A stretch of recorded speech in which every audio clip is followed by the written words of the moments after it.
Samahan nyo ako mga kapwa, mag long rides tayo dito sa malapit.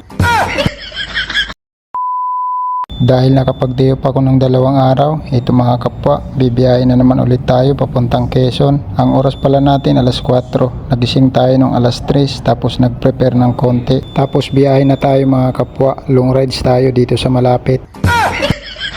Pag-out ko pala sa trabaho sa gabi, pwede naman akong bumiyahe pa uwi ng Quezon. Kaya lang hindi ko pinipiling bumiyahe ng gabi kasi nakikita ko na kagad na subang traffic, kaya madaling araw na lang ako bumibiyahe pa uwi ng Quezon mga kapwa. Napakalinis talaga ng daan mga kapwa pag madaling araw. Hindi ko na namalayan, nandito na naman ako sa Alabang. Wala pang alas 5 ng umaga, nandito na kagad tayo sa Alabang dahil napakalinis ng daanan. Wala talagang ka-traffic at medyo maaga pa tayo. At napakaaliwalas din ng panahon. Walang ulan mga kapwa, kaya napakasarap magbiyahe. Pero syempre mga kapwa, dapat mag-ingat pa rin tayo sa pagmamaneho ng motor natin. Dapat yung takbo natin, yung tipong takbong may pamilyang uuwian mga kapwa. Huwag yung takbong bahala. Mahirap yung ganun mga kapwa. Syempre may naghihintay sa atin sa pagdating natin sa ating mga bahay. Kaya naman magdubli ingat tayo sa ating mga biyahe mga kapwa. At dito mga kapwa, nakarating na naman ako dito sa Cabuyao, Laguna. Kung saan nadadaanan ko pala dito yung helmet store ni Katagumpay. Nandito lang sa bandang kanan yung kanyang shop mga kapwa. At dahil nga medyo maaga pa tayo, kaya naman tuloy-tuloy pa rin yung biyahe natin at wala pa rin traffic, kaya medyo mabilis na yung biyahe natin. At pagkatapos ay nakarating na rin ako dito sa may SM Calamba. Syempre dadaan lang tayo mga kapwa. Dire-diretso pa rin yung biyahe natin hanggang makarating tayo dun sa finish line. Masarap lang talaga magbiyahe pag ganito. Medyo nakakaaga ka ng biyahe tapos hindi ka inaabot ng traffic tapos wala ring ulan. Napakaganda ng panahon natin mga kapwa. At hindi natin mamamalayan na makakarating na pala tayo dun sa ating paruroonan. Pero bago yun mga kapwa, marami pa tayong dadaanan ng mga bayan. Pero syempre kailangan natin mag fast forward. Kaya naman ngayon, nandito naman tayo sa may SM San Pablo. Nakarating na ako dito sa may SM San Pablo, Laguna mga kapwa. Kunting kembot pa mga kapwa, makakarating na rin ako sa bahay. Bibihira pala natin maranasan yung ganito mga kapwa, yung tipong hindi tayo inaabot ng traffic sa biyahe. Kaya naman talagang napakasulit ng biyahe natin ngayon. At pagkatapos ng SM San Pablo ay narating ko na ulit yung boundary ng Quezon Chaong at saka ng San Pablo, Laguna. At pagkatapos mga kapwa ay hindi na ako dadaan sa bayan mismo ng Chaong. Dito na ako sa kabila dadaan para mas malapit-lapit. At pagkatapos mga kapwa ay nandito na rin ako, nakarating na ako dito sa bayan ng Candelaria. O diba mga kapwa, padahan-dahan lang tayo manakbo pero nandito na rin tayo, makakarating na tayo sa bahay. At sana mga kapwa, kung umabot man sa inyo ang video na ito, sana paki-like naman at paki-share ng ating video. Maraming salamat mga kapwa, ingat kayo palagi.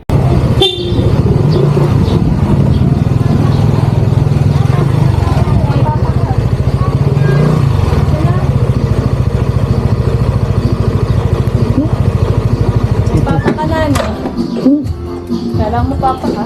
Asa ba eh? Hindi na pagupit. Kung hinahanap mo yung susi. Sa perahan ng susi, dali. Hindi ka nagpagupit, Jared boy. May bigas ka, pasa mo nga sa akin. Wala na. Sa BPI. Madami. 10. Sa perahan natin ang susi. Makulit.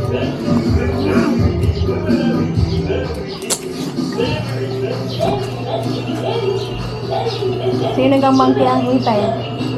Sino ka mukha mo? Pero kang kamo.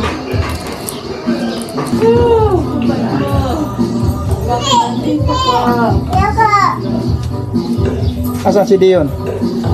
Dito pa.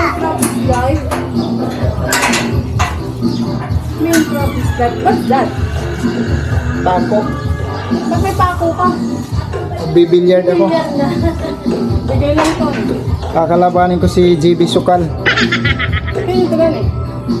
Binigay sa akin yan. Galing sa Thailand. Bibenta ko to.